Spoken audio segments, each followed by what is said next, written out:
Ang tunog ng nabasag na salamin ang unang bumasag sa katahimikan ng mamahaling restaurant. Kasunod nito, isang matalim na kirot ang biglang kumalat sa sentido ni Bianca. Napahawak siya sa kanyang ulo habang nagdilim ang kanyang paningin. Ang hawak niyang tray ay bumagsak sa sahig, lumilikha ng ingay na umagaw sa atensyon ng lahat. "Bianca, anong ginagawa mo?" Ang sigaw ng kanyang manager ang nagpabalik sa kanya sa realidad. Nanginginig ang kanyang mga kamay habang pinipilit niyang pulutin ang mga bubog sa sahig. Ito na naman, ang pamilyar na kaaway na bigla na lang sumusulpot para ipaalala sa kanya na may isang malaking bahagi ng kanyang pagkatao na nawawala. Naramdaman niya ang mga matang nakatitig sa kanya, mga matang mapanghusga. "Tingnan mo nga naman, ang lampa-lampa talaga." Isang boses ng babae ang narinig niya, puno ng pang-aalipusta. Napayuko si Bianca. Kilala niya ang boses na yon, kay Sandy. Isang mayaman at magandang babae na tila ginawang misyon sa buhay ang pahirapan siya sa tuwing kakain ito sa restaurant. "Baka naman sanay ka lang sa basag ulo, kaya pati mga gamit dito binabasag mo." Dagdag pa nito, na sinundan ng tawanan ng mga kaibigan niya. Hindi umimik si Bianca. Ano nga ba ang isasagot niya? Paano niya ipagtatanggol ang sarili kung wala siyang maalala sa kanyang nakaraan? 3 taon na ang nakalipas mula nang magising siya sa isang ospital. Walang pangalan, walang pamilya, walang alaala. "Hoy babae," utos ni Sandy. "Kumuha ka ng isang basong tubig at bilisan mo." Dali-daling tumayo si Bianca at halos patakbong nagtungo sa kusina.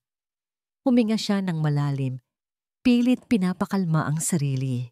Trabaho lang ito. Kailangan niya ng trabaho.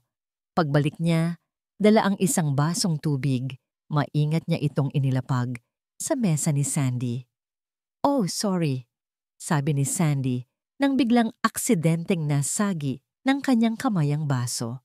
Tumapon ang lahat ng laman nito sa uniforme ni Bianca. Naramdaman niya ang malamig na pagdampi ng tubig sa kanyang balat, kasabay ng init na unti-unting namumuo sa kanyang mga mata. Gusto niyang umiyak, gusto niyang sumigaw, pero nanatili siyang nakatayo, basang-basa at napapahiya sa harap ng maraming tao. "Hindi ko sinasadya," ulit ni Sandy. May ngisi sa kanyang mga labi. "You know, accidents happen. Tulad ng aksidenteng pagkawala ng memorya mo." Iyon na, ang huling salita na bumasag sa kanyang pagtitimpi. Isang butil ng luha ang pumatak mula sa kanyang mga mata. Ngunit bago pa may makapansin, isang boses ng lalaki ang bumasag sa katahimikan. "Sandy, that's enough." Ang boses ay kalmado, pero may bigat. May awtoridad. Napalingon ng lahat, pati si Bianca. Nakatayo sa hindi kalayuan ng isang matangkad na lalaki, nakasuot ng mamahaling suit. Ang kanyang presensya ay tila nagpatigil sa pag-ikot ng mundo sa loob ng restaurant. Siya si Sir Mateo De Leon, ang CEO ng De Leon Corp. At ang lalaking laging kasama ni Sandy. Ngunit ngayon, ang mga mata nito ay hindi nakatingin kay Sandy. Nakatitig ito sa kanya, kay Bianca. Naglakad ito palapit sa kanya, hindi pinapansin ang pagtawag ni Sandy sa pangalan niya. Huminto ito sa mismong harapan ni Bianca. "Miss, are you okay?" Tanong nito sa malumanay na boses. Hindi makasagot si Bianca. Nakatitig lang siya sa mga mata nitong tila nangungusap. Sa isang iglap, nakalimutan niya ang kahihiyan, ang basang uniforme, ang kirot sa kanyang ulo. Inilabas ni Mateo ang isang puting panyo mula sa kanyang bulsa. May nakaburdang inisyal sa gilid nito, MDL. Inabot niya ito kay Bianca. Nag-aalangan man ay tinanggap ito ni Bianca.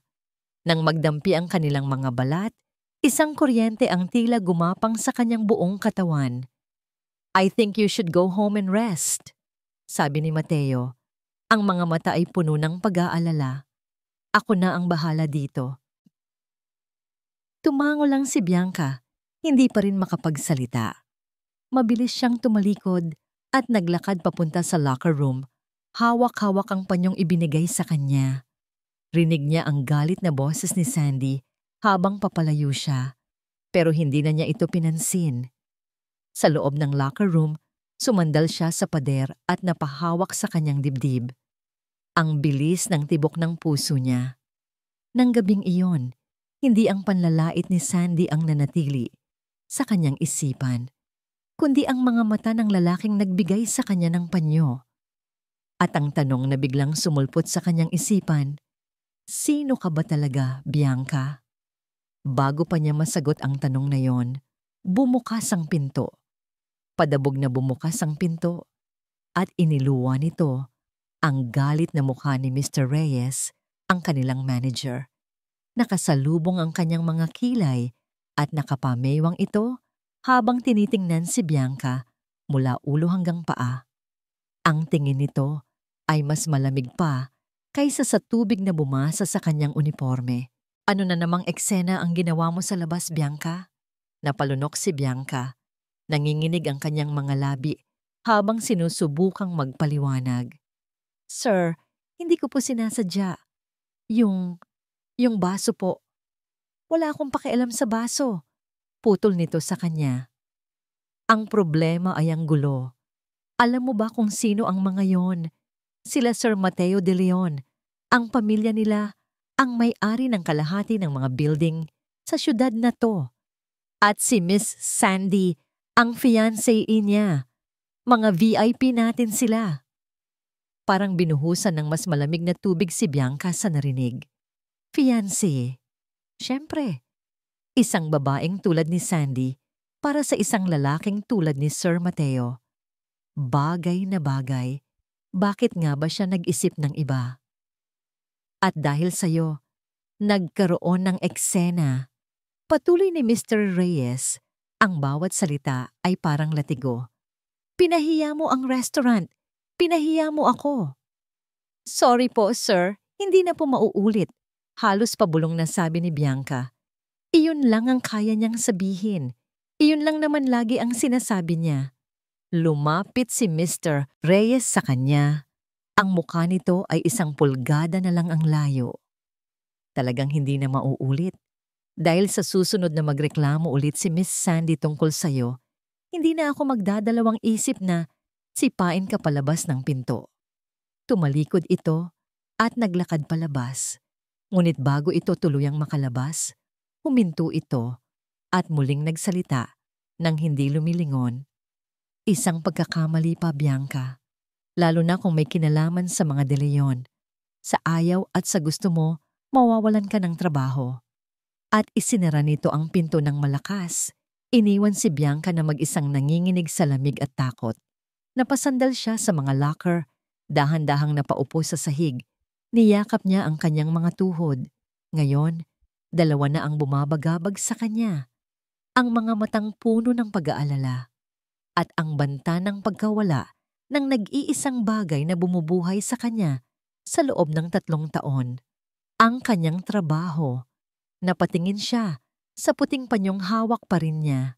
Mahigpit niya itong hinawakan na para bang ito ang tanging bagay na totoo sa magulong mundong ginagalawan niya. Hindi maalis sa isip ni Mateo ang mga mata ng babaeng iyon.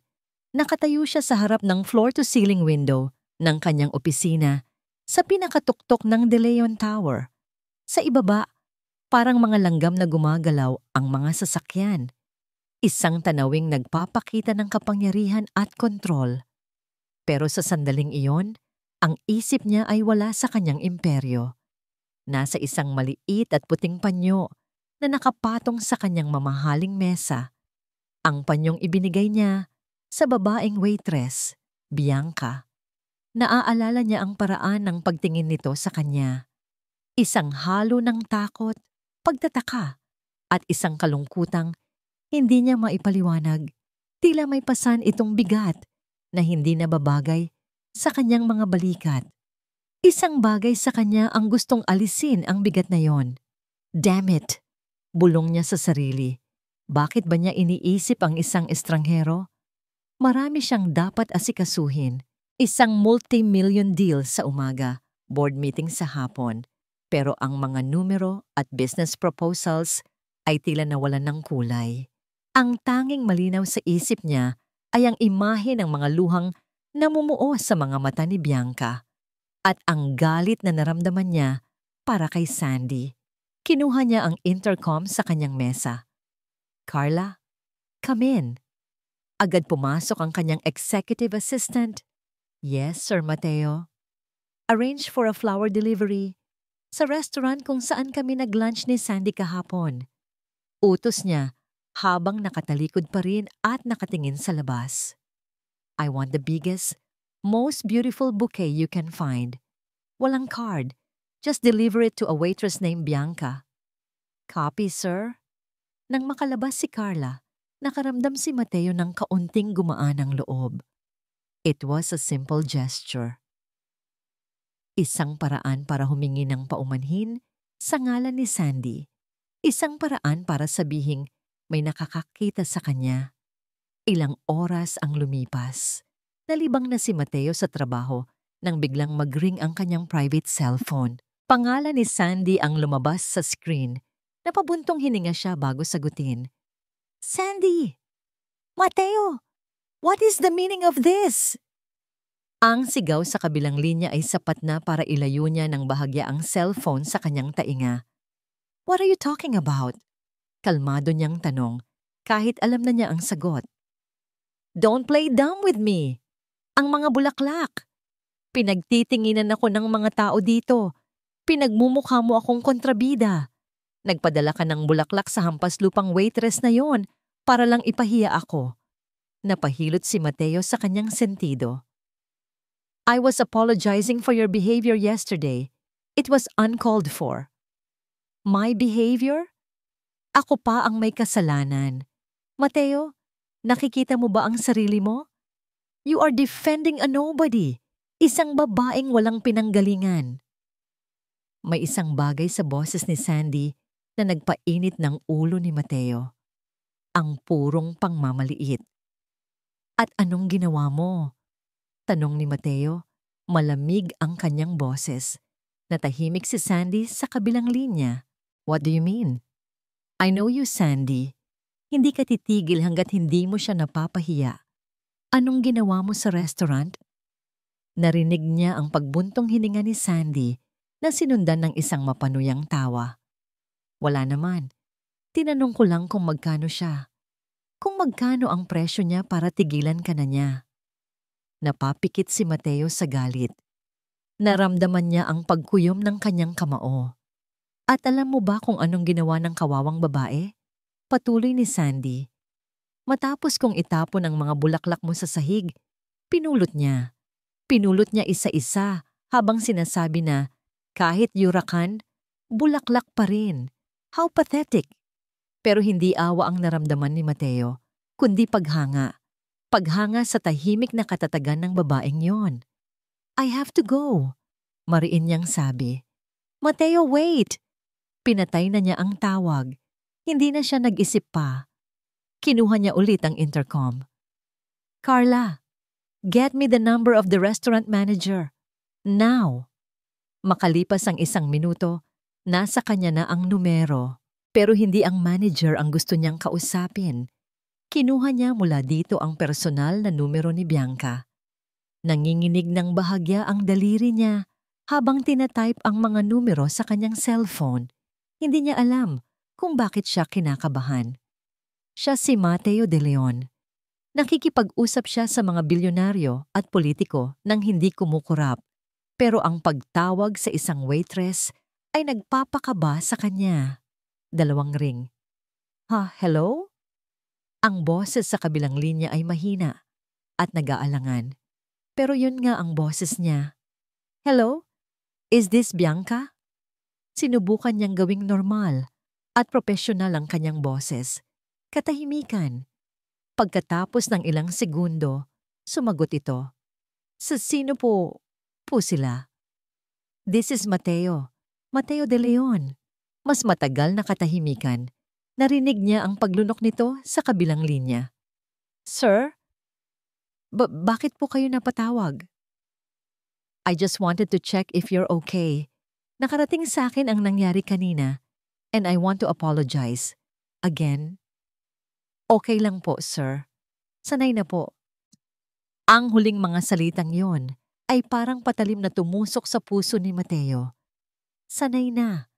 Walang sino man ang dapat masanay sa ganoong klaseng pagtrato. Hindi okay, mabilis niyang sabi. At dahil dyan, gusto sana kitang imbitahan mag-dinner tonight kung okay lang sa'yo. Hindi ito sumagot kaagad. Rinig niya lang ang mahinang paghinga nito. Akala niya ay ibababa na nito ang telepono. Consider it a compensation for all the emotional damage, dagdag niya. Sinusubukang pag-aani ng sitwasyon. Narinig niya ang isang maliit na buntong hininga. Sige po. Ang mahinang sagot na yon ay parang musika sa kanyang pandinig. Okay, great. I'll pick you up after your shift. Just text me your address. Salamat po, sir. Just Mateo. See you later, Bianca. Ibinaba niya ang telepono at napangiti ng hindi namamalayan. Isang ngiting matagal nang hindi sumisilay sa kanyang mga labi. Nakatitig si Bianca sa kanyang refleksyon sa salamin ng bintana ng kotse. Hindi niya makilala ang sarili. Ang suot niya ay isang simpleng itim na bestida, hanggang tuhod. Isa ito sa iilang maayos niyang damit na nakatago sa baul. Pero kahit gaano kasimple, sa loob ng mamahaling sasakyan ni Mateo, pakiramdam niya ay isa siyang basahan na naligaw sa isang palasyo. Kanina, nang sunduin siya ni Mateo sa eskinita, kung saan siya nakatira, kitang-kita niya ang pagtataka sa mga mata ng kanyang mga kapitbahay. Sino ba namang hindi? Isang kotse na mas mahal pa sa lahat ng bahay sa lugar nila ang huminto sa tapat ng kanyang inuupahang kwarto. You look beautiful. Basag ni Mateo sa katahimikan. Napayuko si Bianca. Naramdaman niya ang pag-init ng kanyang mga pisngi. Salamat po, sir. I mean, Mateo. Ngumiti lang ito. Isang ngiti na nagpabilis na naman ang tibok ng kanyang puso. Dinala siya ni Mateo sa isang restaurant na 10 beses na mas magarbo kaysa sa pinagtatrabahuhan niya. May tumutugtog na violin sa isang sulok at ang mga ilaw ay malalamlam. Pakiramdam niya ay anumang oras ay huhulihin siya ng gwardiya dahil hindi siya nababagay doon. Pero inalalayan siya ni Mateo, papasok na para bang isa siyang reyna. Ipinaghila pa siya nito ng upuan. Sa buong buhay niya o sa 3 taon ng buhay na naaalala niya, ngayon lang may gumawa niyon para sa kanya. So, tell me about yourself, Bianca, sabi ni Mateo nang maka-order na sila. Napalunok si Bianca. Ito ang pinakamahirap na tanong para sa kanya. Anong isasagot niya? Wala akong maalala. Isa akong babaeng walang nakaraan. Wala pong masyadong maikukwento. Sabi na lang niya. Nagtatrabaho po ako sa restaurant. Nakatira sa isang maliit na apartment. Iyon lang po. Pero hindi siya tinigilan ni Mateo. Nagtanong ito tungkol sa mga gusto niya, sa mga pangarap niya. At sa unang pagkakataon, may isang taong interesado talagang makinig. Ikinuwento niya ang hilig niya sa pagguhit, kahit na sa mga lumang resibo lang niya ito nagagawa. Ikinuwento niya ang pangarap niyang makakita ng dagat. Mga simpleng bagay na para sa iba ay wala lang, pero para sa kanya ay buong mundo na. At nakinig si Mateo. Nakatitig lang ito sa kanya, na para bang ang bawat salita niya ay ang pinakamahalagang bagay sa mundo. Sa kalagitnaan ng kanilang masayang kwentuhan, isang pamilyar na boses ang narinig nila mula sa kabilang mesa. Well, well, well, look what we have here. Napatigil sa pag-ikot ang mundo ni Bianca. Si Sandy. Nakatayo ito kasama ang mga kaibigan niya. Nakataas ang kilay habang tinitingnan sila. Ang bilis mo namang nakahanap ng bagong aakyatin, Mateo. Sabi nito, malakas para marinig ng mga katabing mesa. And I must say, your taste has become cheap. Naramdaman ni Bianca ang pagbalot muli ng kahihiyan sa kanyang buong pagkatao. Gusto niyang magtago sa ilalim ng mesa, pero hindi siya binitiwan ni Mateo. Sa halip, mas hinigpitan pa nito ang hawak sa kamay niya na hindi niya namalayang hawak na pala nito. Tumayo si Mateo, hindi galit kundi puno ng awtoridad. "Be careful with your words, Sandy." "Or what?" Hamon ni Sandy. "Ano ang gagawin mo? Ipagtatanggol mo ang babaeng yan? Isang waitress na baka nga ginayuma ka lang para makuha ang pera mo." Nagsimula ng magtinginan ang mga tao. Nagsimula na ang bulungan. Pero sa halip na sumigaw pabalik, isang ngiti ang sumilay sa labi ni Mateo. Isang ngiti na nagpakaba kay Sandy. Bumaling siya kay Bianca. "May I have this dance?" Tanong niya. Inilahad ang kanyang kamay. Namilog ang mga mata ni Bianca. Pero, "Please?"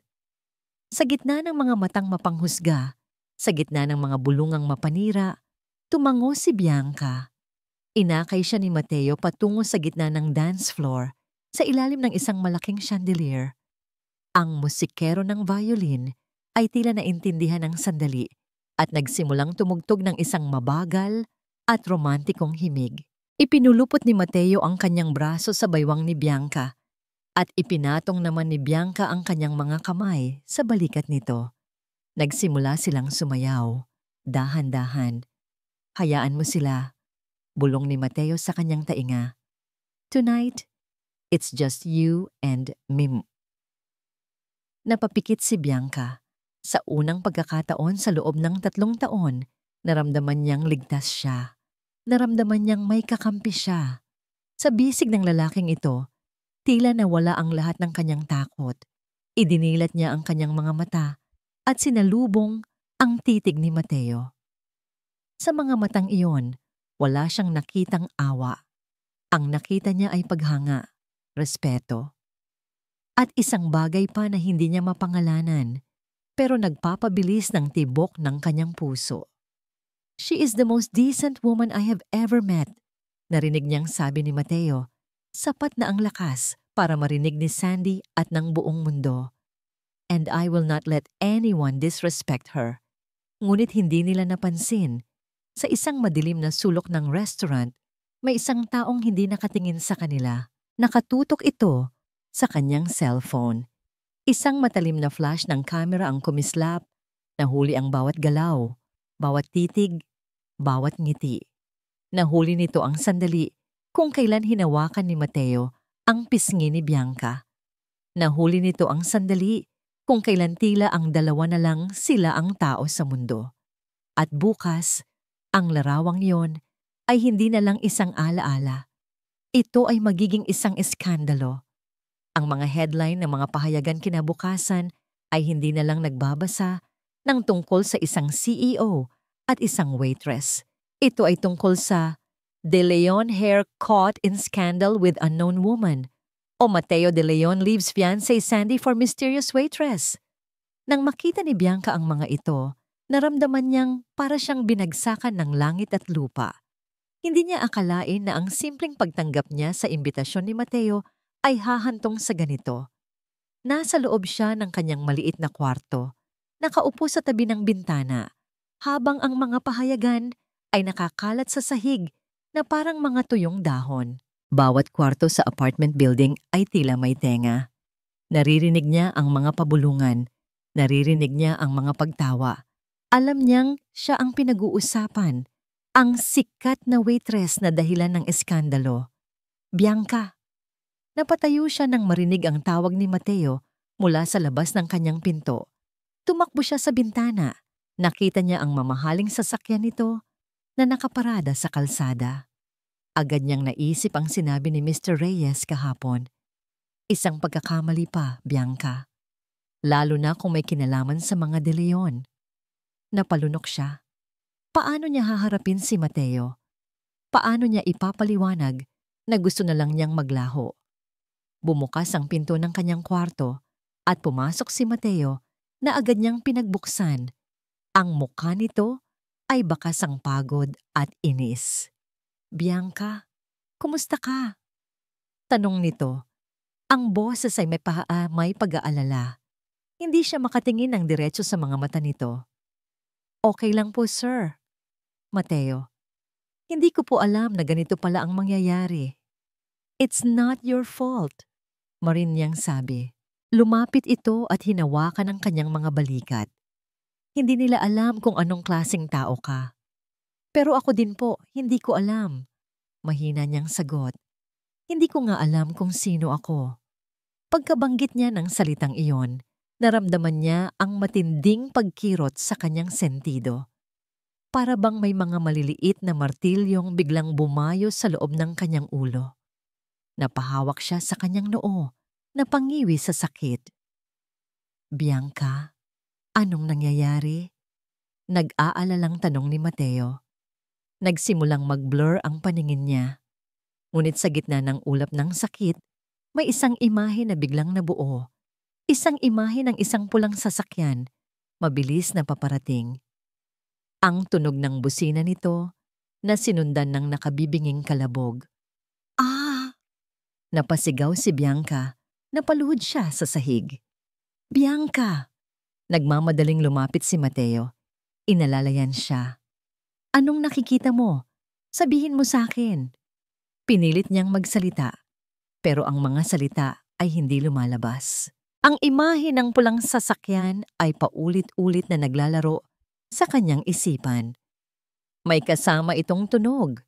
Isang nakabibinging tunog ng pagbagsak at pagsabog. Nang unti-unting humupa ang sakit, napabuntong hininga si Bianca. Nanghihina siya, pero ang imahe ay malinaw pa rin. Nakakita ako ng kotse. Sabi niya, ang boses ay mahina at nanginginig. Pulang kotse, mabilis na paparating. Tapos, napatigil siya. Hindi niya maalala ang kasunod. Tinitigan siya ni Mateo. Ang mga mata nito ay puno ng pag-aalala at isang bagong pagdududa. Isang kotse? Pulang kotse? Tumango si Bianca. Oo, parang may nangyari. Baka aksidente lang yan, Bianca. Sabi ni Mateo. Pero alam niyang hindi lang iyon ang sinasabi ng kanyang kutob. Nandito lang ako. Hindi ka nag-iisa. Niyakap siya ni Mateo. Sa yakap na yon, naramdaman niya ang init at seguridad. Pero sa kaibuturan ng kanyang puso, isang malamig na simoy ang nagsimulang humangin. Ang imahe ng pulang kotse ay hindi lang isang simpleng panaginip. Ito ay isang piraso ng kanyang nakaraan. Isang piraso na nagbabadya ng isang bagay na mas malaki at mas delikado kaysa sa inaakala niya. At ang pagdududa sa mga mata ni Mateo ay nagsimula ng mamuo. Ang pagkawala ng alaala ni Bianca ay tila hindi na lang isang simpleng trahedya. Ito ay tila isang misteryo na kailangang malutas. Hindi na isang simpleng pag-aalala ang nararamdaman ni Mateo. Isa na itong malalim na pagkabahala na tila isang aninong bumubuntot sa bawat paghinga niya. Ang imahe ng pulang kotse na ikinuwento ni Bianca ay hindi maalis sa kanyang isipan. Aksidente? Marahil. Pero may isang bahagi sa kanya na nagsasabing may mas malalim na kwento sa likod nito. Kinabukasan, habang si Bianca ay pinayuhan niyang manatili muna sa bahay para iwasan ng media, isang tao ang pinatawag ni Mateo sa kanyang opisina. Isang lalaking nasa edad 40. Simpleng manamit at may mga matang tila nakikita ang lahat. Si Mang Tonyo, isang retiradong pulis na ngayon ay nagtatrabaho bilang isang private investigator. Sir Mateo, bati nito pagkapasok. Umupo ka, Tonyo, sabi ni Mateo. Itinuro ang upuan sa harap ng kanyang mesa. May ipapagawa ako sa'yo. Isang bagay na kailangan nating gawing napakatahimik. Inilatag ni Mateo ang lahat ng nalalaman niya tungkol kay Bianca. Kung paano siya nagising sa ospital, 3 taon na ang nakalipas, ang amnesia, ang mga pananakit ng ulo, at ang pinakabagong alaala tungkol sa pulang kotse. Gusto kong alamin mo ang lahat, mariing utos ni Mateo. Simulan mo sa mga ospital at police station, malapit sa lugar kung saan siya unang nakita. Hanapin mo ang kahit anong ulat ng aksidente, kahit anong report ng isang Jane Doe. Gusto kong malaman kung sino talaga si Bianca. Masusunod, sir, sagot ni Mang Tonyo. May kinuha si Mateo mula sa kanyang drawer. Isang maliit na plastic bag. Sa loob nito ay ang puting panyong ibinigay niya kay Bianca noong unang araw.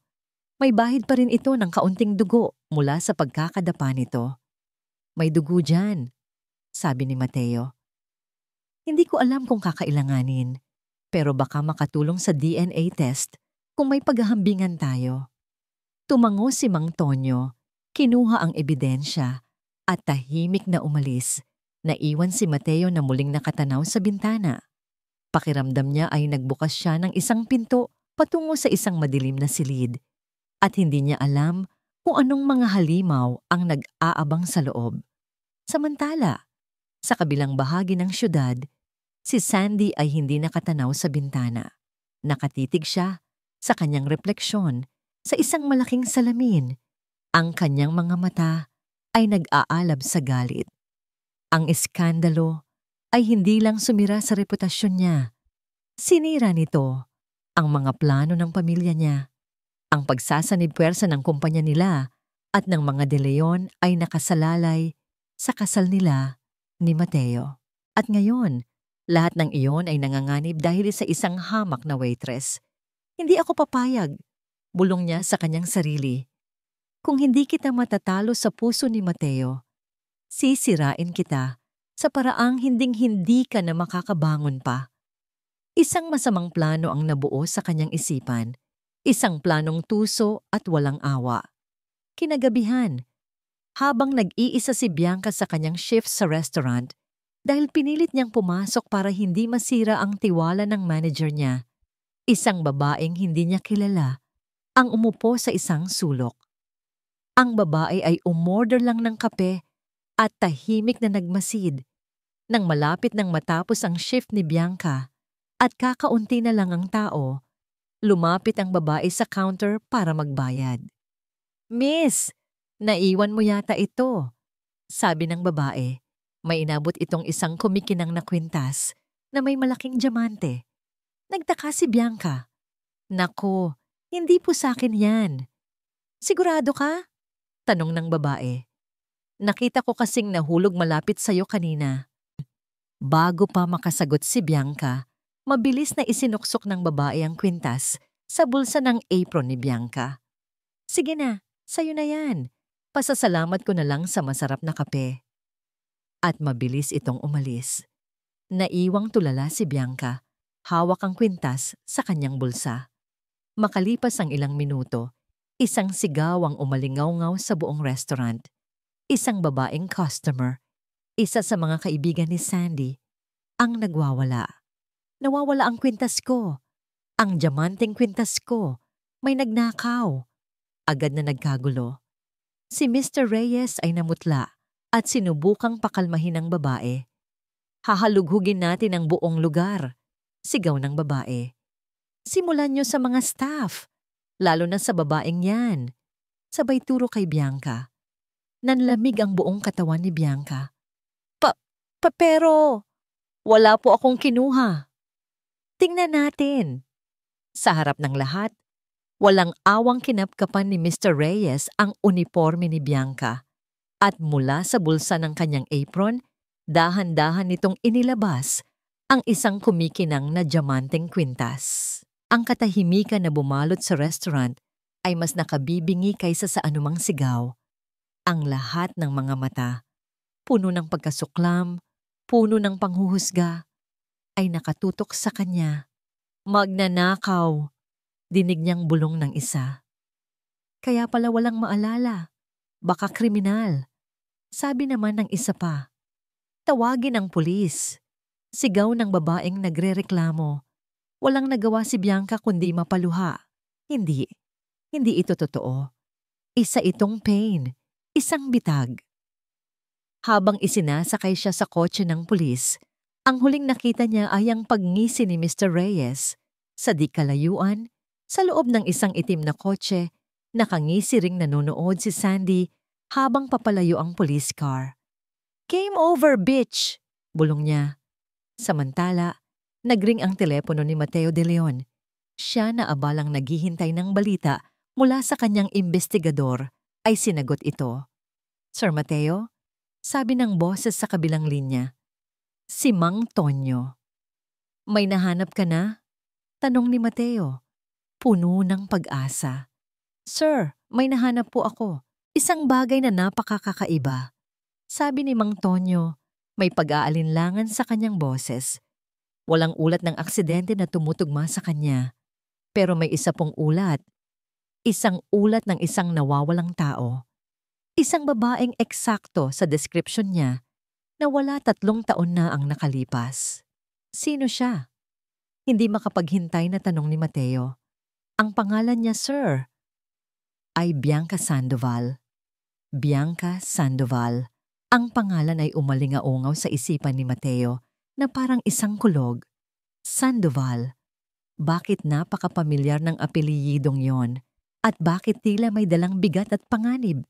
Bago pa niya maproseso ang lahat, isa pang tawag ang pumasok sa kabilang linya. Ang manager ng restaurant.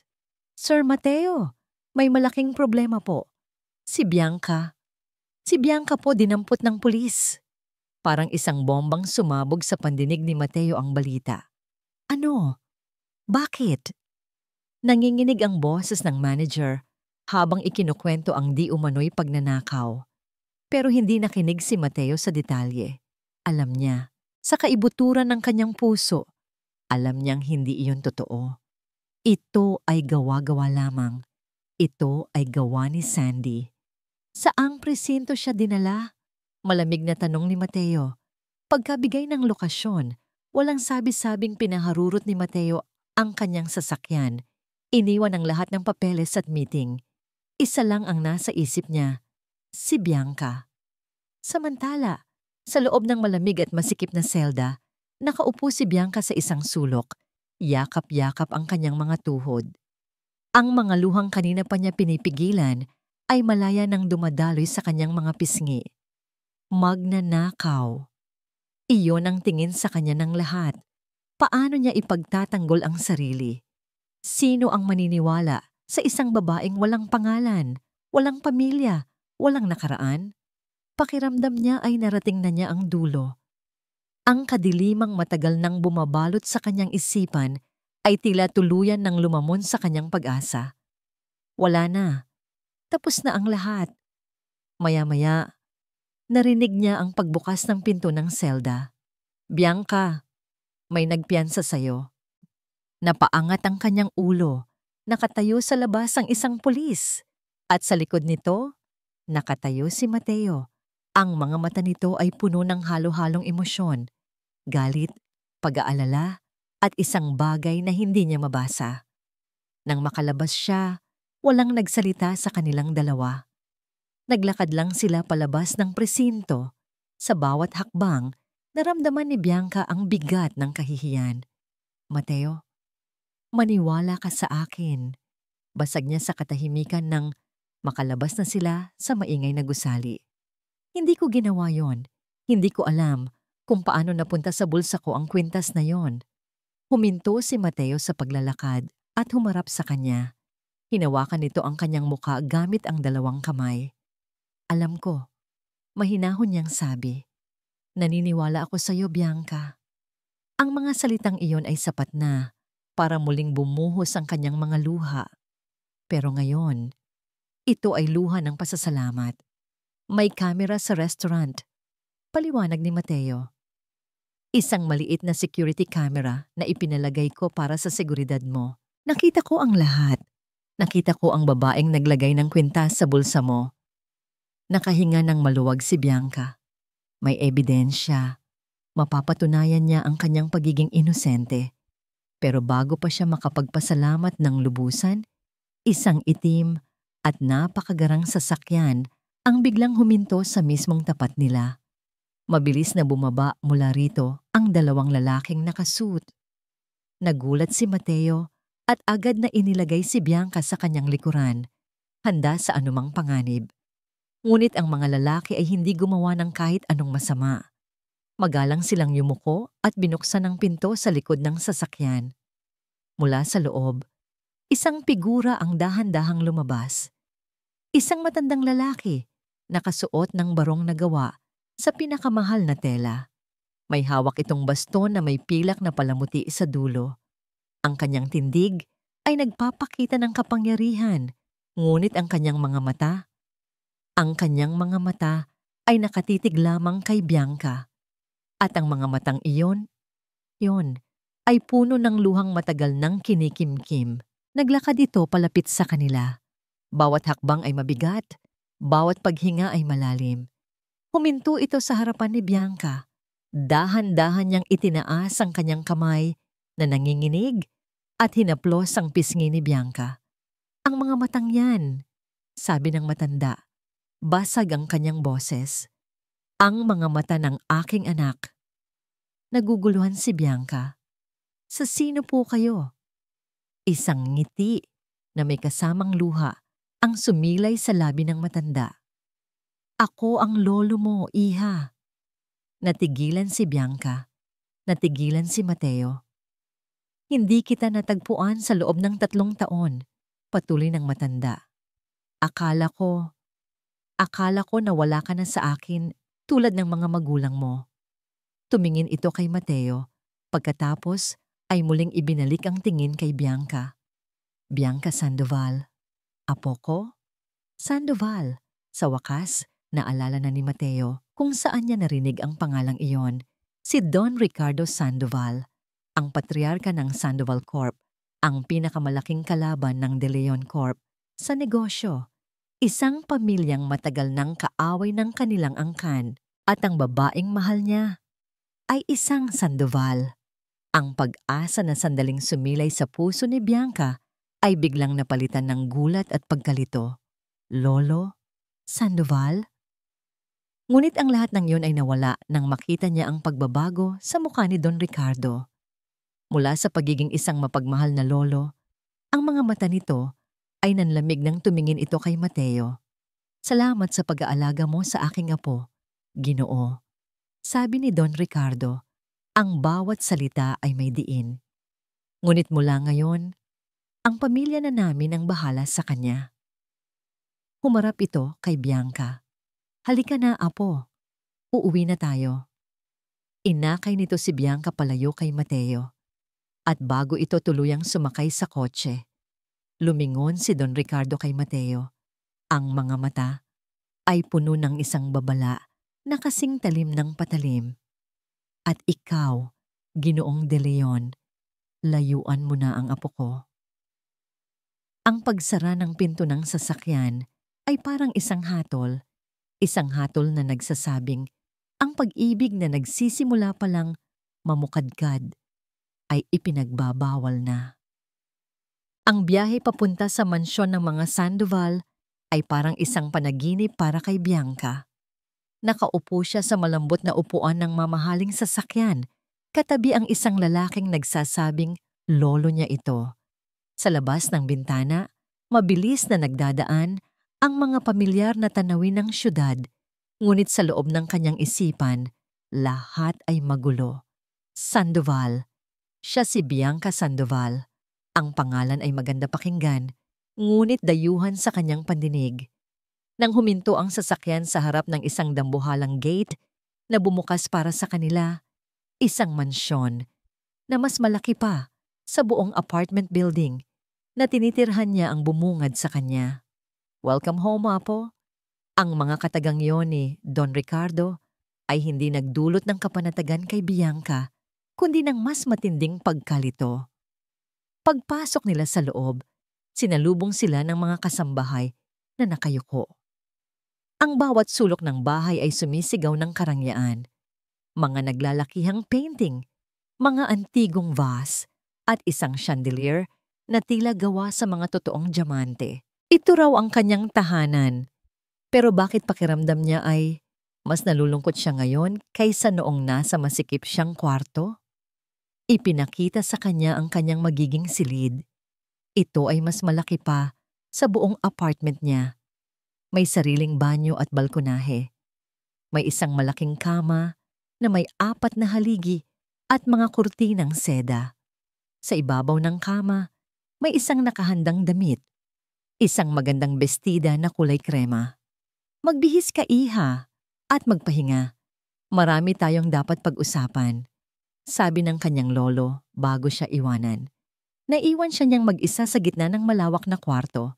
Lumapit siya sa isang malaking salamin at tinitigan ang sarili. Ang babae sa refleksyon ay, siya pa rin si Bianca na waitress. Pero ang mundong ginagalawan niya ay biglang nagbago. Samantala, sa De Leon Tower, isang sigaw ang umaling-awngaw sa opisina ni Mateo. Isang Sandoval? Si Don Alberto De Leon, ang ama ni Mateo, ay galit na galit. Ang kanyang mukha ay namumula habang nakatayo sa harap ng kanyang anak. Mateo, ano ang pumasok sa isip mo? Sa dinami-dami ng babae sa mundo, sa isang Sandoval ka pa nagkagusto. Ang pamilyang umagaw sa pinakamalaki nating kontrata. Ang pamilyang sumira sa pangalan ng lolo mo. Hindi ko alam pa. Mahinahon ngunit mariing sagot ni Mateo. Nang makilala ko siya, isa lang siyang simpleng babae na kailangan ng tulong. At ngayon, anong plano mo? Itutuloy mo ang kahibangang yan. Magiging Romeo ka sa iyong Juliet? Mapanuyang tanong ng kanyang ama. Mahal ko siya, simpleng sagot ni Mateo. Isang malakas na sampal ang dumapo sa pisngi ni Mateo. Kalimutan mo na siya, sigaw ni Don Alberto. Ipinagbabawal ko sa iyo na makipagkita pa sa babaeng yon. Kung hindi, ako mismo ang sisira sa kanya at sa buong pamilya niya. Tumalikod si Don Alberto at padabog na umalis sa opisina. Iniwan si Mateo na hawak ang kanyang pisngi, hindi dahil sa sakit, kundi dahil sa bigat ng sitwasyon. Nang gabing iyon, hindi mapakali si Bianca. Nagpaikot-ikot siya sa kanyang malaking kama. Sa kabila ng lambot nito, hindi siya makatulog. Ang isip niya ay lumilipad pabalik kay Mateo. Kumusta na kaya siya? Ano kaya ang iniisip niya? Kinuha niya ang kanyang lumang cellphone mula sa bulsa ng kanyang uniforme. Ang nag-iisang bagay na dala niya mula sa dati niyang buhay. Nag-aalangan man, tinipan niya ang numero ni Mateo. Isang ring pa lang, sinagot na agad nito. Bianca! Ang boses ni Mateo sa kabilang linya ay puno ng pananabik at pag-aalala. Mateo, nabasag ang boses ni Bianca. Okay ka lang? Ako dapat ang magtanong niyan, sagot ni Mateo. Kumusta ka na dyan? Anong ginagawa nila sa'yo? Okay lang ako. Masyado lang malaki ang lahat, sabi ni Bianca. Ikinuwento sa akin ni Lolo ang tungkol sa pamilya natin, ang tungkol sa alitan. Natahimik si Mateo. Sinabi rin sa akin ni Papa. Isang mabigat na katahimikan ang namagitan sa kanila. Alam nila, pareho ang ibig sabihin nito. Ipinagbabawal, sabay nilang sabi. Pero hindi ako susuko. Mabilis na sabi ni Mateo. Hindi kita susukuan, Bianca. Mahal kita. Napapikit si Bianca. Hinahayaan ang mga luhang mamuo sa kanyang mga mata. Mahal din kita, Mateo. Nangako silang maghahanap ng paraan. Nangako silang lalaban. Pagkatapos ng tawag, nakaramdam si Bianca ng kaunting pag-asa. Ngunit kinabukasan, isang bisita ang dumating na muling gugulo sa kanyang isipan. Bianca, apo, natutuwa akong makita kang muli. Isang lalaking nasa edad 30, gwapo at magaling manamit, ang pumasok sa sala kung nasaan siya. Ngumiti ito ng malapad at niyakap siya ng mahigpit. Ako to, si Enrique. Pinsan mo. Kumalas si Bianca sa yakap, pilit nang ngumingiti. Pasensya na, hindi kita maalala. Ayos lang, ang importante, nandito ka na ulit, sabi ni Enrique. Ang kanyang mga mata ay kumikinang sa tuwa. Ako na ang bahala sa'yo. Hindi kita pababayaan. May kung anong kaba ang naramdaman ni Bianca sa paraan ng pagtitig ni Enrique. Masyadong matamis, masyadong perpekto. Nang muling yumakap si Enrique para magpaalam, may ibinulong ito sa kanyang tainga. Isang bulong na halos hindi niya marinig, ngunit sapat na para manlamig ang kanyang buong katawan. Buti na lang, bulong nito, hindi pa bumabalik lahat ng alaala mo. Ang mga salitang yon ni Enrique ay parang laso na dahan-dahang gumapang sa sistema ni Bianca. Bigla, ang mansyon, na dapat sana'y kanyang tahanan, ay naging isang kulungan na puno ng mga anino at pagdududa. Sinimulan niyang obserbahan ang lahat. Ang bawat ngiti, bawat galaw ni Enrique ay tila may itinatagong kadiliman. Pinilit niyang magpanggap na wala pa ring maalala na siya pa rin ang mahinang si Bianca, habang sa loob-loob niya ay nagsisimula nang mabuo ang isang plano. Isang gabi, nang sigurado siyang tulog na ang lahat, maingat siyang lumabas ng kanyang kwarto at nagtungo sa library ng kanyang lolo. Kailangan niyang makahanap ng mga kasagutan, mga lumang album, mga papeles, kahit ano na pwedeng magbigay liwanag sa madilim niyang nakaraan. Habang naghahalongkat siya sa mga drawer ng malaking lamesa na gawa sa narera, isang pamilyar na kirot ang muling sumalakay sa kanyang sentido. Napahawak siya sa mesa para suportahan ang sarili at sa gitna ng sakit, isang bagong imahe ang lumitaw. Hindi na lang isang pulang kotse. Ngayon, may kasama na itong mukha. Isang mukhang nakangisi mula sa driver's seat ng pulang kotse ilang segundo bago ito bumangga. Ang mukha ni Enrique. Napasigaw si Bianca sa takot at gulat, ngunit agad niyang tinakpan ang kanyang bibig. Napasandal siya sa pader. Nanginginig ang buong katawan. Siya ang may gawa. Hindi niya namalayan na may aninong nakamasid sa kanya mula sa bahagyang nakabukas na pinto ng library. Nakita ni Enrique ang lahat. Nakita niya ang takot sa mga mata ni Bianca. Alam na niya.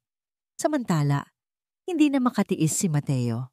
Ilang araw na silang hindi nagkikita ni Bianca. Puro sa text at tawag na lang sila nag-uusap. Bawat pag-uusap nila, nararamdaman niya ang lumalaking takot sa boses ng dalaga. Hindi na siya nag-isip pa. Kailangan niyang makita si Bianca. Kailangan niyang masigurado na ligtas ito. Nang gabing iyon, sa ilalim ng dilim, ginawa ni Mateo ang isang bagay na hindi niya inaakalang gagawin niya. Nagmaneho siya papunta sa mansyon ng mga Sandoval. Ipinark niya ang kotse sa di kalayuan at sa tulong ng isang malaking puno sa gilid, maingat niyang inakyat ang mataas na pader ng mansyon. Nag-text siya kay Bianca. Nasa hardin ako, sa may fountain. Mag-ingat ka. Nang mabasa ni Bianca ang text, agad siyang kinabahan. Delikado. Pero ang pagnanais na makita si Mateo at masabihan ito ng kanyang natuklasan ay mas matindi. Dahan-dahan siyang lumabas ng library at maingat na naglakad papunta sa hardin. At doon, sa tabi ng fountain na tinatamaan ng liwanag ng buwan, nakita niya si Mateo. Patakbo siyang lumapit dito at walang sabi-sabing niyakap ito ng mahigpit. Mateo. Bianca, anong nangyayari? Bakit ka nanginginig? Tanong ni Mateo. Hinahaplos ang kanyang buhok. Si Enrique, sabi ni Bianca. Basag ang kanyang boses. Naalala ko na. Siya ang nasa pulang kotse. Mateo, sinadya niya ang lahat. Natigilan si Mateo. Ang lahat ng kanyang hinala ay nagkatotoo. Kailangan nating makaalis dito, sabi ni Mateo. Sasama ka sa akin. Ngayon na. Pero bago pa sila makahakbang, sunod-sunod na ilaw ang biglang bumukas sa buong hardin. Nilamon ang kanilang madilim na tagpuan. Saan kayo pupunta? Isang malamig na boses ang narinig nila. Mula sa likod ng mga halaman, lumabas si Enrique. Hindi na siya nakangiti. Ang kanyang mukha ay seryoso at mapanganib. Sa likod niya ay may 4 na security guard. "Tingnan mo nga naman," sabi ni Enrique, pumapalakpak pa. Isang De Leon na nagnanakaw sa gabi at isang Sandoval na taksil. "Enrique, itigil mo na to," sigaw ni Bianca. "Alam ko na ang ginawa mo." Isang mapanuyang tawa ang kumawala sa bibig ni Enrique. "Talaga? At sino ang maniniwala sa'yo? Isang babaeng wala pa ring maalala." Sa gitna ng kaguluhan, isang boses pa ang narinig nila. Ano ang ibig sabihin ng lahat ng ito? Si Don Ricardo, gising na dahil sa ingay. Nakatayo ito sa balkonahe, nakatingin sa eksena sa ibaba. Ito na ang pagkakataong hinihintay ni Enrique. Mabilis siyang bumunot ng baril mula sa kanyang likuran at itinutok ito. Hindi kay Bianca, kundi kay Mateo. "Tulong tito!" sigaw ni Enrique, na para bang siya ang biktima.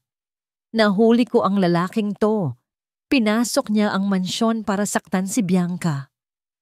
Namilog ang mga mata ni Bianca. Isang kasinungalingan. Isang napakalaking kasinungalingan. Nakatayo siya ngayon sa gitna. Sa isang panig ay ang lalaking mahal niya, na ngayon ay nasa bingit ng kamatayan. Sa kabilang panig ay ang pinsan niyang demonyo, na handang gawin ang lahat para sa pera at kapangyarihan. At sa itaas, ang kanyang lolo, na nalilito at hindi alam kung sino ang paniniwalaan. Lahat ay nawala. Ang kanyang pag-asa, ang kanyang kaligtasan, ang kanyang pag-ibig. Lahat ay tila isang malaking bitag. At siya, kasama si Mateo, ay nasa gitna nito, walang kawala. Ang mundo ay tila huminto sa pag-ikot. Ang tanging naririnig ni Bianca ay ang malakas na kabog ng kanyang dibdib at ang matinis na ugong sa kanyang mga tainga. Ang baril na nakatutok kay Mateo ay kumikinang sa ilalim ng mga ilaw ng hardin. Isang maling galaw, isang maling salita, at lahat ay matatapos. Pero sa sandaling iyon ng purong takot, isang bagay sa loob ni Bianca ang nagbago. Ang babaeng laging yumuyuko, ang babaeng laging umiiwas ay biglang nawala. Pinalitan ito ng isang Bianca Sandoval na hindi napapayag na yurakan pa. "Hindi totoo yan, Lolo." Ang sigaw ni Bianca ay bumasag sa tensyonadong katahimikan. Lahat ng mga mata ay napunta sa kanya. Maging si Enrique ay bahagyang nagulat sa biglaang tapang nito. Mabilis siyang humakbang at tumayo sa pagitan ni Mateo at ng baril ni Enrique. Hinarap niya ang kanyang pinsan. Ang kanyang mga mata ay nag-aalab sa galit na ngayon lang niya naramdaman sa buong buhay niya. "Ibaba mo ang baril, Enrique." Ang kanyang boses ay kalmado, ngunit may bigat na hindi pa naririnig ng sino man mula sa kanya. "Tumabi ka dyan, Bianca." Utos ni Enrique, ang pagkagulat ay napalitan ng inis. "Hindi mo alam ang ginagawa mo." "Alam na alam ko," mariin niyang sagot. Humarap siya sa kanyang lolo na nasa balkonahe pa rin, tulala. "Lolo, ako ang nagpapunta sa kanya dito. Ako ang tumawag sa kanya dahil natatakot ako. Natatakot ako kay Enrique." Isang malakas na, "Ano?" ang kumawala sa bibig ni Don Ricardo. "Sinungaling!" sigaw ni Enrique. "Nasisiraan ka na ng bait." Pero hindi natinag si Bianca. "Lolo, naalala ko na. Siya ang nagmaneho ng pulang kotse. Siya ang sumubok na patayin ako, tulad ng ginawa niya kina mama at papa." Ang huling mga salita ay parang bombang sumabog sa hardin. Maging ang mga security guard ay napatingin kay Enrique ng may pagdududa. Nawala ang lahat ng kulay sa mukha ni Enrique.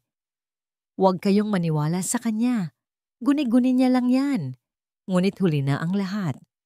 Ang binhi ng pagdududa ay naitanim na sa isip ni Don Ricardo. Tumingin ito kay Enrique, hindi na bilang isang pamangkin, kundi bilang isang suspect. "Enrique, ibaba mo ang baril," utos ni Don Ricardo. Ang boses ay nanginginig sa galit at pighati. Nang makita ni Enrique ang pagbabago sa ekspresyon ng kanyang tiyuhin, alam niyang tapos na ang laro. Sa isang desperadong galaw, hinila niya si Bianca at tinutukan ito ng baril sa sentido. "Huwag kayong lalapit!" Sigaw niya. Ang kanyang pagiging kalmado ay tuluyan ng nawala. "Lahat kayo mga traidor! Akin dapat ang lahat ng ito." Itinulak niya si Bianca habang siya ay paatras na naglalakad papunta sa isang sasakyang nakaparada malapit sa likod ng mansyon. "Bianca!" Sigaw ni Mateo. Susugod sana, ngunit pinigilan siya ng mga guard. Walang nagawa ang lahat, kundi panoorin ang pagtakas ni Enrique. Tangay-tangay si Bianca bilang kanyang hostage.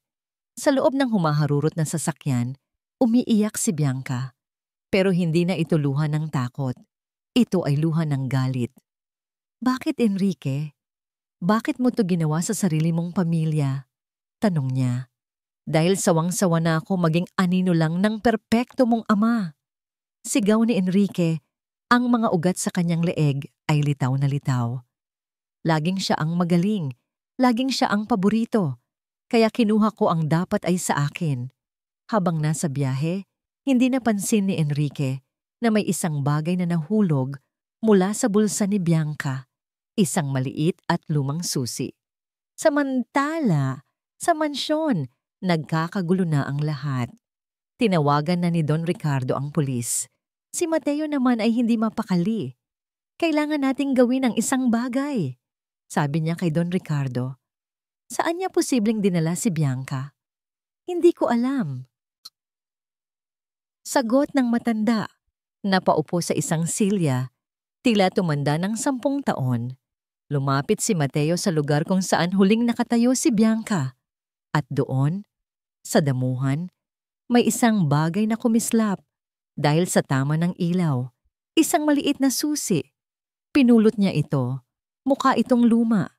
Bigla, may naalala siyang sinabi ni Bianca sa isa sa kanilang mga pag-uusap sa telepono. "May nakita akong music box ni Mama. Pero ayaw bumukas. May maliit na susiyan. Pero hindi ko alam kung nasaan ang susi." "Don Ricardo," tawag ni Mateo. "Saan nakalagay ang mga gamit ng nanay ni Bianca?" Itinuro ng matanda ang isang silid sa ikalawang palapag. Mabilis na tumakbo si Mateo papunta roon. Hinanap niya ang music box at nakita niya ito sa ibabaw ng isang tokador. Nanginginig ang kanyang mga kamay habang isinusuot ang susi sa susian. Bumukas ito. Sa loob, walang alahas, walang pera, kundi isang manipis na kwaderno, isang talaarawan. Mabilis niyang binuklat ito sa huling pahina. Ang sulat kamay ng ina ni Bianca ay naroon. Bahagyang nabura na dahil sa katagalan, October 29. Palala ng palala ang pagiging gahaman ni Enrique. Narinig ko siyang kausap sa telepono. May binabanggit siyang pagsasaayos ng preno sa aming sasakyan. Natatakot ako para sa aming pamilya. Itatago ko ito sa aking music box. Kung may mangyaring masama sa amin, may isa lang kaming lugar na laging pinupuntahan para magtago. Ang lumang bodega ng Sandoval Shipping sa Pantalan. Bodega Bog 7. Sana ay may makabasa nito. Bodega Bolgi 7. Parang kidlat na tumama sa isipan ni Mateo ang mga salitang yon. Hindi na siya nagsayang ng oras. Dala-dala ang talaarawan. Patakbo siyang bumaba ng hagdan. "Alam ko na kung nasaan sila," sigaw niya kay Don Ricardo habang tumatakbo palabas. "Tumawag na po kayo ng pulis. Papunta na ako doon." Hindi na niya hinintay ang sagot. Sumakay siya sa kanyang kotse at pinaharurot ito. Ang tanging nasa isip ay ang kaligtasan ng babaeng mahal niya. Ang amoy ng kalawang at maalat na hangin ang sumalubong kay Bianca nang itulak siya ni Enrique papasok sa isang madilim at abandonadong bodega. Ang tanging liwanag ay nagmumula sa ilang maruruming bintana na tinatamaan ng liwanag ng buwan. "Ito ang dulo mo, Bianca," sabi ni Enrique. Ang boses ay malamig at walang emosyon. Itinali niya ang mga kamay ni Bianca sa isang poste. At sa pagkakataong ito, sisiguraduhin kong hindi ka na magigising pa. Hindi ka magtatagumpay. Matapang na sagot ni Bianca, kahit na ang puso niya ay halos lumabas na sa kanyang dibdib sa takot. Talaga? Tumawa si Enrique. Nasaan ang tagapagligtas mo ngayon? Abala sigurong umiiyak sa isang sulok ang matanda mong lolo. At ang De Leon na yon, malamang, nagpapasalamat pa yon dahil mawawala ka na sa buhay niya. Isang malaking problema ka lang naman sa kanila. Sa kabila ng sitwasyon, isang ngiti ang sumilay sa labi ni Bianca. Hindi mo siya kilala. Darating siya. Ang tiwalang yon, sa boses ni Bianca, ang lalong nagpainit ng ulo ni Enrique. Puro ka pangarap. Manahimik ka na lang dyan at hintayin ang kamatayan mo. Habang abala si Enrique sa paghahanda ng kung ano man ang masama niyang plano, sa labas ng bodega, isang babae ang nagmamasid mula sa kanyang kotse. Si Sandy. Matapos ang insidente sa istasyon ng pulis, nawala ang lahat sa kanya, ang tiwala ni Mateo, ang respeto ng kanyang pamilya, ang kasunduan sa negosyo. Desperada na siyang makaganti. Sa hindi inaasahang pagkakataon, narinig niya ang usapan ng ilang tauhan ng mga Sandoval tungkol sa pagtakas ni Enrique. Sinundan niya ang mga pulis, na sinundan naman ang signal ng cellphone ni Mateo. Nakita niya ang lahat. Nakita niya ang pagpasok ni Enrique at Bianca sa bodega. Ito na ang perpektong pagkakataon. Ang plano niya, hintaying patayin ni Enrique si Bianca. Pagkatapos ay siya naman ang tatawag sa pulis para isahan si Enrique. Sa ganoong paraan, dalawang karibal niya ang mawawala. Isang henyo, ngunit demonyong plano. Sa mamantala, hindi kalayuan sa kotse ni Sandy, huminto ang sasakyan ni Mateo. Pinatay niya ang mga ilaw nito at maingat na nagmasid. Nakikita niya ang bodega. Nakita rin niya ang kotse ni Sandy. Anong ginagawa niya dito? Bulong niya sa sarili. Hindi niya alam ang buong plano, pero isa lang ang sigurado niya. Kailangan niyang makapasok sa loob bago mahuli ang lahat. Tumawag siya sa kanyang investigador. Tonyo, nasaan na ang mga pulis? 5 minuto pa, sir. Paparating na sila. Sagot sa kabilang linya. Hindi na tayo makakapaghintay ng 5 minuto, sabi ni Mateo. Kailangan kong gumawa ng diversion. Nakita niya ang isang tumpok ng mga lumang kahoy at karton sa gilid ng kalsada. Mabilis siyang bumaba, kumuha ng lighter sa kanyang glove compartment at sinindihan ito. Agad na nagliyab ang mga tuyong materyales, lumikha ng isang malaking apoy at makapal na usok. Ang atensyon ng lahat, pati ni Sandy at ni Enrique sa loob, ay napunta sa biglaang sunog. Ano yon? Sigaw ni Enrique. Ito na ang pagkakataon ni Mateo. Gamit ang kaguluhan, mabilis siyang tumakbo papunta sa likurang bahagi ng bodega at naghahanap ng ibang pasukan. Nakakita siya ng isang bintanang sira at walang pag-aalinlangang pumasok siya. Sa loob, nakita niya si Bianca na nakatali at si Enrique na ngayon ay naglalakad palapit dito na may hawak na isang piraso ng bakal. Nang makita ni Enrique si Mateo, isang demonyong ngiti ang lumabas sa kanyang labi. Tingnan mo nga naman, dumating ang knight in shining armor, sabi niya. Mas maganda to, sabay ko na kayong tatapusin. Sumugod si Enrique kay Mateo. Nagsimula ang isang marahas na labanan sa gitna ng madilim na bodega.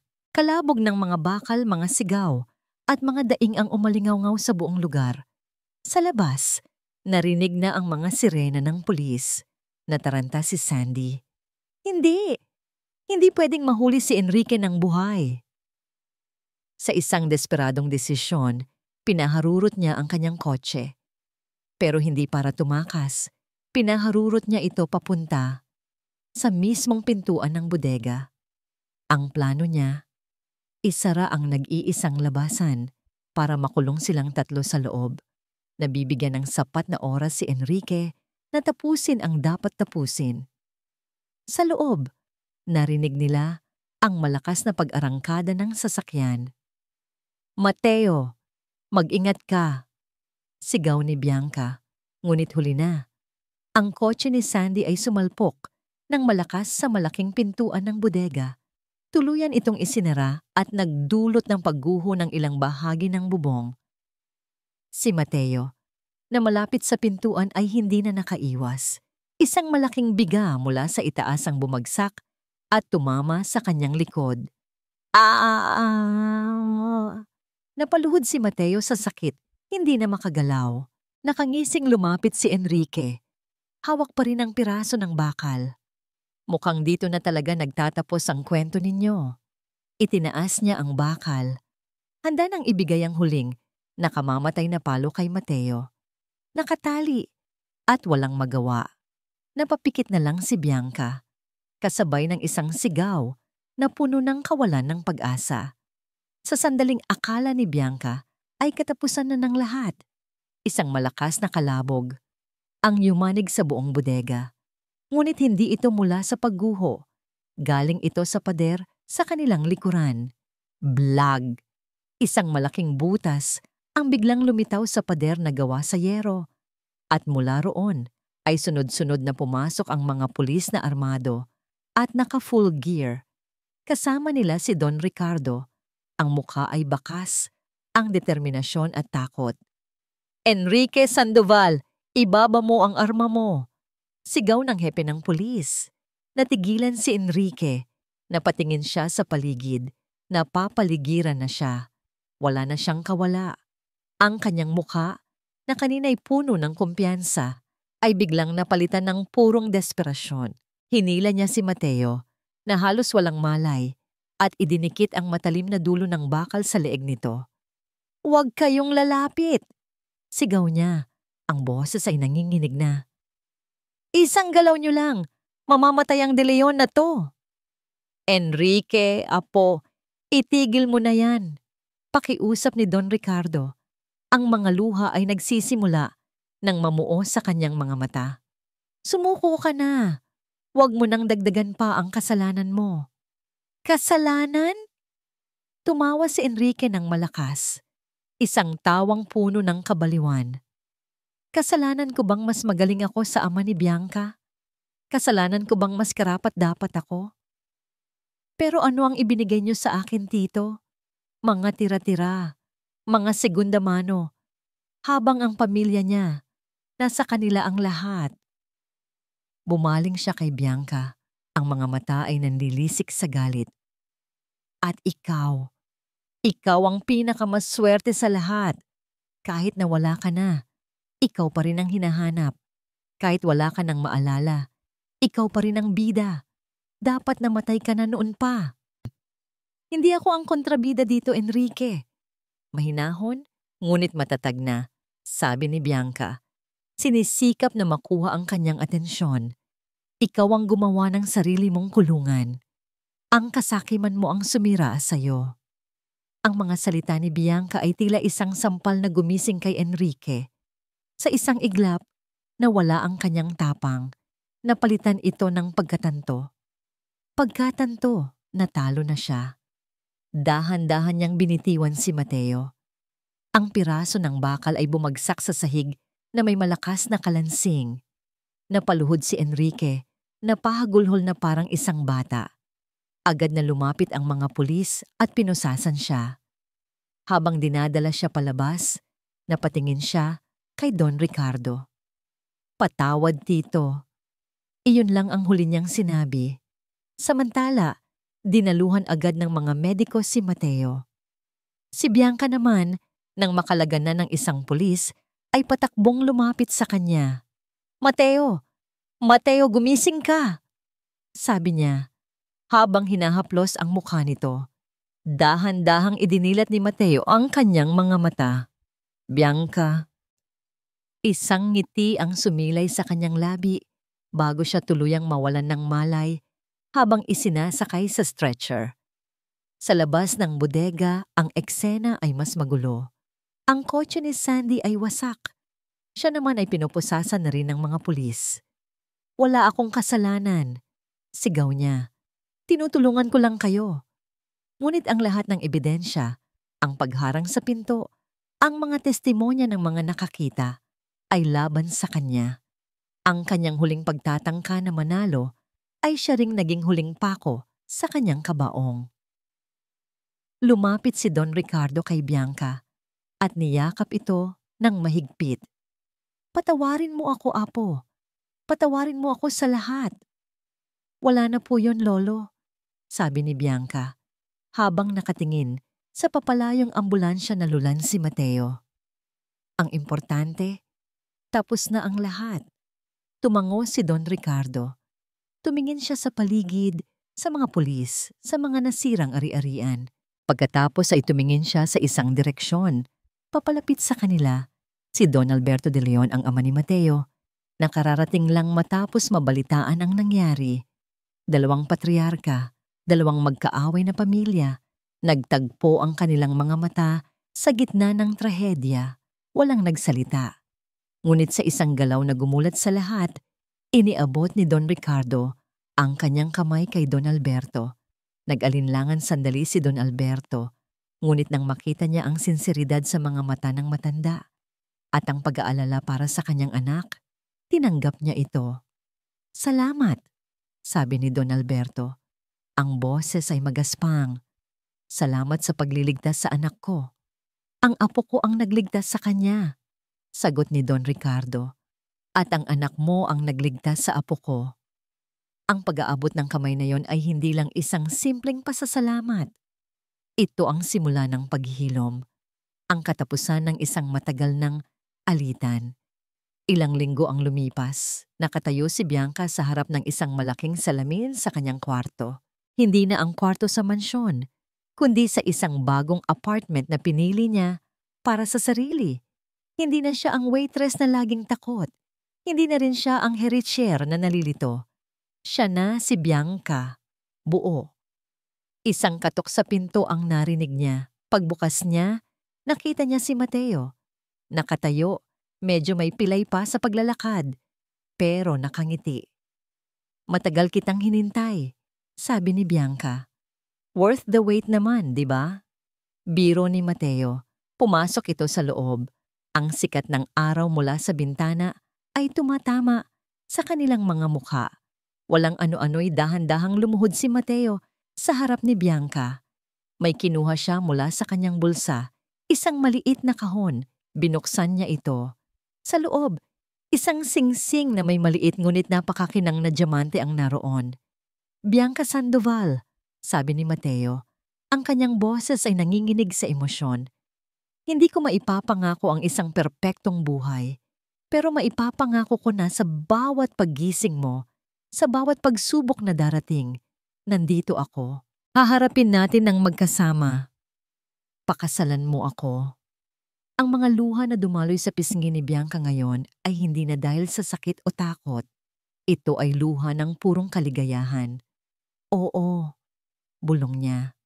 Yes, Mateo, I will marry you. 1 taon ang lumipas.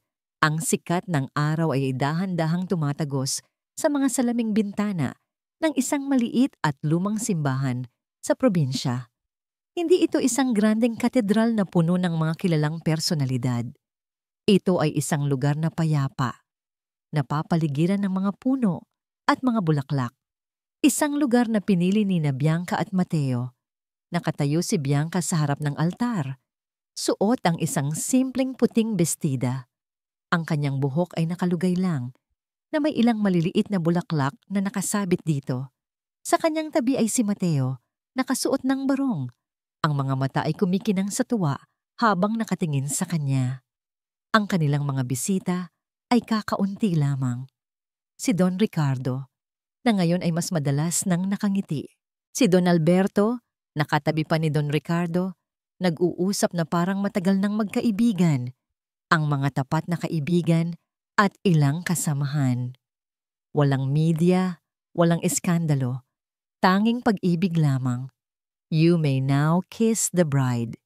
Sa ilalim ng basbas ng pari, dahan-dahang itinaas ni Mateo ang belo ni Bianca. Hinawakan niya ang pisngi nito at hinalikan ito ng buong pagmamahal. Isang halik na nagsasara sa kabanata ng kanilang mga pagsubok at nagbubukas sa isang bagong simula. Nagpalakpakan ang lahat. Ang simoy ng hangin na pumasok sa simbahan ay tila kasama nilang nagdiriwang. Makalipas ang ilang buwan, tinupad ni Bianca ang isang pangako sa kanyang sarili. Gamit ang bahagi ng mana na kanyang natanggap, nagtayo siya ng isang foundation, ang Liwanag Foundation. Ang layunin nito ay tulungan ang mga taong nawawala, mga taong may amnesia at mga biktima ng karahasan na makahanap ng bagong pag-asa at makapagsimula muli. Sa araw ng paglulunsad ng foundation, tumayo si Bianca sa harap ng maraming tao para magbigay ng talumpati. 3 taon ng aking buhay ang nawala sa dilim. Simula niya, ang boses ay matatag. Pero sa dilim na yon, natutunan ko ang pinakamahalagang aral na ang ating pagkatao ay hindi nasusukat sa ating pangalan, sa ating kayamanan, o sa ating mga alaala. Ito ay nasusukat sa ating kakayahang magmahal, magpatawad, at bumangon sa kabila ng lahat. Tumingin siya sa direksyon ni Mateo na nasa audience, nakangiti at buong paghangang nakatingin sa kanya. Ang nakaraan ay bahagi na natin, pero hindi ito ang nagdidikta ng ating kinabukasan. Tayo ang may hawak noon. Tayo ang gumagawa ng ating sariling liwanag. Isang araw, habang nag-aayos si Bianca ng mga papeles sa opisina ng foundation, isang sulat ang dumating para sa kanya. Galing ito sa kulungan. Nanginginig ang kanyang mga kamay habang binubuksan ito. Sulat kamay ni Sandy. Bianca, walang araw na hindi ko pinagsisisihan ang lahat ng ginawa ko sa'yo. Ang inggit at galit ay bumulag sa akin. Sana balang araw mapatawad mo ako. Magsisimula ako muli. At sa pagkakataong ito, gagawin ko na ng tama. Tinupi ni Bianca ang sulat at inilagay sa kanyang drawer. Hindi pa siya handang magpatawad ng lubusan, pero alam niyang darating din ang araw na yon. Ang mahalaga, lahat sila ay natuto. Ang mga taon ay mabilis na lumipas. Ang pagmamahalan ni Bianca at Mateo ay lalo pang yumabong. Biniyayaan sila ng 2 anak, isang kambal na lalaki at babae. Pinangalanan nilang Andres at Aurora. Ang simula ng isang bagong henerasyon ng De Leon at Sandoval na ngayon ay pinag-isa na ng pag-ibig. Isang gabi, habang mahimbing na natutulog ang kambal sa kanilang kuna, nakatayo sina Bianca at Mateo sa balkonahe ng kanilang bahay, magkatabing nakatingin sa mga bituin. Niyakap ni Mateo si Bianca mula sa likuran. Naalala mo ba nung una kitang makita? Bulong niya. Ang babaeng natapunan ng tubig pero hindi man lang lumaban. Ngumiti si Bianca. Sino ba namang mag-aakala na ang babaeng iyon ay magiging asawa mo ngayon? Ako, sagot ni Mateo. Mula pa lang noong una, alam ko nang may espesyal sa'yo. Hindi dahil sa pangalan mo o sa kung saan ka man nanggaling, kundi dahil sa puso mo. Humarap si Bianca sa kanya at hinaplos ang kanyang pisngi. Salamat, Mateo. Salamat sa paghahanap sa akin nung panahong kahit ako hindi ko mahanap ang sarili ko. Palagi kitang hahanapin, sagot ni Mateo. Kahit saang dilim ka pa mapunta, palagi akong magiging liwanag mo. Nagring ang cellphone ni Mateo. Isang malaking business deal mula sa ibang bansa. Tiningnan lang niya ito sandali. Pagkatapos, pinatay niya ito. Wala nang mas importante pa sa sandaling iyon. Hinawakan niya ng mahigpit ang kamay ni Bianca. Magkasama, pinanood nila ang mga bituin, tahimik at kontento. Sa wakas, pagkatapos ng lahat ng unos, natagpuan na nila ang kanilang payapang kalangitan. Natagpuan na nila ang kanilang walang hanggan. At dito nagtatapos ang kwento ni na Bianca at Mateo. Maraming salamat sa inyong walang sawang pagsubaybay at pakikinig sa bawat kabanata ng kanilang paglalakbay. Mula sa unang patak ng tubig na tumapon hanggang sa huling sinag ng liwanag na kanilang natagpuan. Habang isinusulat ko ang kwentong ito, kasama ninyo akong umiyak sa mga pagsubok ni Bianca, kinilig sa mga tingin ni Mateo, at nagalit sa mga kasamaan ni na Sandy at Enrique. Bawat emosyon, bawat luha, at bawat ngiti ay naramdaman ko rin na para bang ako ay isang aninong nakamasid sa kanilang tabi. Sapagkat ang kwento ni na Bianca at Mateo ay hindi lang basta kwento ng pag-ibig. Ito ay isang paalala na ang ating tunay na halaga ay hindi nakikita sa ating pangalan o sa ating nakaraan, kundi sa tibay ng ating puso at sa kabutihan ng ating kaluluwa. Ito ay isang salaysay tungkol sa pagpapatawad, pagpapatawad sa iba, at higit sa lahat, pagpapatawad sa ating sarili. At ito ay isang kwento ng pag-asa na kahit sa pinakamadilim na gabi, palaging may isang bituin na magniningning para sa atin. Naghihintay lang na atin itong matanaw. Naway may isang piraso ng kanilang kwento na nanatili sa inyong mga puso. Kung kayo ay naantig, napangiti, o napaiyak, huwag kayong mag-atubiling ibahagi ang inyong mga saloobin sa comment section sa ibaba. Ang inyong mga mensahe ang nagsisilbing inspirasyon at liwanag sa aking pagsusulat.